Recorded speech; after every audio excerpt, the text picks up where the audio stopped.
We've had the Nex Playground in our house for over 3 months. My 8 and 10-year-old boys have played it regularly with friends, with cousins, and on their own. I've also dug into the questions parents keep asking before they buy one. Here are the 10 questions I'd want answered before buying. Is the Nex Playground actually worth the money? I bought ours on sale for $239 instead of $299, and honestly, that sale is what pushed me over the edge.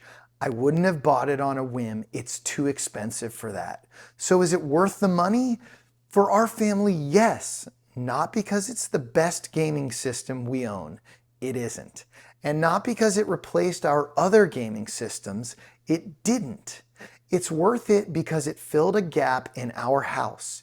It gives my kids a video game experience that gets them off the couch, keeps them in our main space instead of disappearing into a bedroom, and gets them moving while they play. If you're expecting it to replace a traditional game console, I think you'll be disappointed. But if you're looking for something different, or if you're just dipping your toes into gaming with your kids, that's where I think the Nex Playground earns its price tag. It didn't change our lives, but it added something really fun and family-oriented to our house, and I'm glad we have it. Do you really need the Play Pass? I intentionally waited before buying the Play Pass. I wanted to see if the 5 starter games would be enough. They weren't. Fruit Ninja was probably our favorite, but after just a few hours, the starter pack made the Nex Playground feel more like a fun arcade machine than a complete gaming platform. Once we added the Play Pass, there were more than 50 games. New games kept showing up. My kids found favorites I didn't even know they had. Bluey, Bust-A-Move, Mingle, Home Run Heroes, Tennis Match, and Box Flow Fitness. One thing I genuinely appreciate: no ads and no in-app purchases. Once the Play Pass is paid, they just play. For a kid's product, I think that's a bigger deal than it sounds. I still don't love another subscription, but at $89 a year, it's less than 2 new Nintendo Switch games. And if you're already buying the Nex Playground, the Play Pass should be part of your plan. Real quick, if you want buying guides and reviews from a dad who actually lives with this stuff, hit subscribe now. All right, question 3. Will kids still play the Nex Playground after the first week? In our house, yes. My boys still play it a couple of times a week. If they have to choose between the Nex Playground and another gaming system, they usually pick the other system. Those games are deeper, but the Nex Playground still has a place. They have favorites they come back to regularly. They get excited when new games drop. During the summer, when it's too hot to be outside, they even use the fitness games for actual exercise. Most play sessions last somewhere between 30 minutes and an hour. They'll usually bounce between 2 or 3 different games unless they're exploring lots of new ones. And most of the time, they're playing until I tell them it's time to stop. It's not an everyday product in our house, but neither are any of our other gaming systems. What age is the Nex Playground actually best for? Kindergarten through 5th grade, that's the sweet spot. My 8 and 10-year-old boys both genuinely enjoy it. There are plenty of games that still hold their attention. My 2-year-old likes seeing himself on screen and laughing at the effects, but he can't really play yet. If I had to guess, as kids get older, the appeal probably shifts from playing alone to playing with friends, cousins, or the whole family.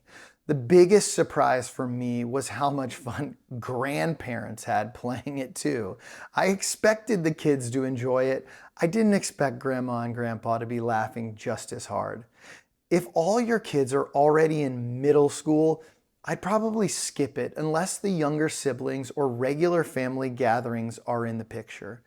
Active, outgoing kids likely get more out of it than kids who prefer quieter, traditional video games.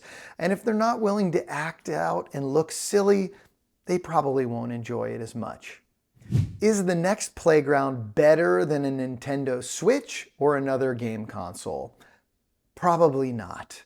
If you're deciding between buying a Nintendo Switch and a Nex Playground, I'd buy the Nintendo Switch. The games are deeper, there's more variety, and if your kids are asking for a Switch, replacing it with a Nex Playground is probably going to disappoint them. Think of the Nex Playground as closer to a Nintendo Wii or an Xbox Kinect. The focus is active social play, not deep traditional gaming. But here's what I notice as a parent.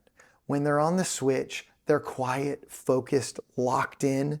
And when they're on the Nex Playground, they're laughing, smiling, jumping around, and having fun with each other. That's something I don't see with a traditional console. It's not better or worse, it's different. My biggest disappointment has probably been the depth of the games, but I also don't think that's really what the Nex Playground is trying to be. It's designed much more like a party game than a traditional game console. How well does the Nex Playground's motion tracking actually work? My kids have literally yelled at me to get out of the room because I accidentally became player one. That should tell you something about both the tracking and their intensity. Overall, the tracking works pretty well. A lot of the games seem to give players the benefit of the doubt instead of demanding pinpoint accuracy. I actually like that. Younger kids, grandparents, and first-time players can jump in and have fun almost immediately. Nex recommends a well-lit play area and avoiding crowded, high-traffic areas. My experience lines up with that. In our house, the camera looks through the living room, dining room, and kitchen, so if someone walks through the background or sits down behind them, the tracking occasionally switches to that person.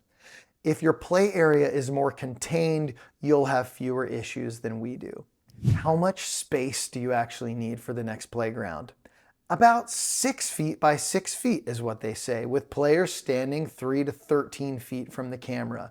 We haven't rearranged furniture. We haven't dedicated a room to it. It's in our main living space. What surprised me is how much the camera can actually see. It tracks way further left and right and higher and lower than I expected. Ours sits on a high mantle, and I originally thought I'd need to angle it down. It's never been a problem. The Nex Playground actually used to come with a little wedge to angle the camera downward if you needed it, but they don't even include it anymore because of improvements to the tracking that made it unnecessary. If I were setting it up in a perfect world, I'd point it toward a long wall instead of through the middle of the house though. Is the Nex Playground actually good exercise? I've watched my kids finish a session sweaty and out of breath. It can absolutely be exercise. The dedicated fitness games, Box Flow Fitness, Nex Gym Fitness, Family Fitness Challenge, Starry, those are some of the ones that really work them out. Even some of the sports games are more active than they first appear. I don't think this is supposed to replace playing outside or organized sports, but it's a legitimate way to get kids moving indoors. Your kids still have to participate, but if they do, they can get a real workout. Should I be worried about the Nex Playground's camera? I haven't been. According to Nex, the motion tracking is processed directly on the device, and video isn't stored or processed in the cloud. They also include a physical camera cover, which I appreciate. I'll admit though, it did make me pause. If everything stays on the device, why include a cover? But whether it's just there for an extra peace of mind or an added layer of privacy, I'd rather have it than not. I've had zero concerns about having this camera in our living room though. Does the Nex Playground need Wi-Fi, and does it still work without it? This was the biggest surprise I found while researching this. I assumed the games were streaming over Wi-Fi. I was wrong. I honestly had no idea. The Nex Playground has a 64 gigabyte built-in storage, and the games download automatically in the background. Once they're downloaded, you can play without an internet connection. Setup is about as simple as it gets. It's a power cable, an HDMI cable, connecting it to Wi-Fi, and linking it to your account. After that, it pretty much takes care of itself. You don't manually manage downloads like on a Switch or a PlayStation. It just happens. There is a remote, but you really only use it to move around the menus. Once a game starts, you put it down and just play. Looking back, I wish I'd known that sooner. There are definitely times I would have taken it somewhere if I knew I didn't have to think about Wi-Fi. Hopefully one of those answers helped you decide whether the Nex Playground is right for your family. That's exactly why I make these videos. We don't do unboxings around here. We use products in our house first, then we tell you what we've learned. And if that's the kind of content you're looking for, I'd love to have you subscribe.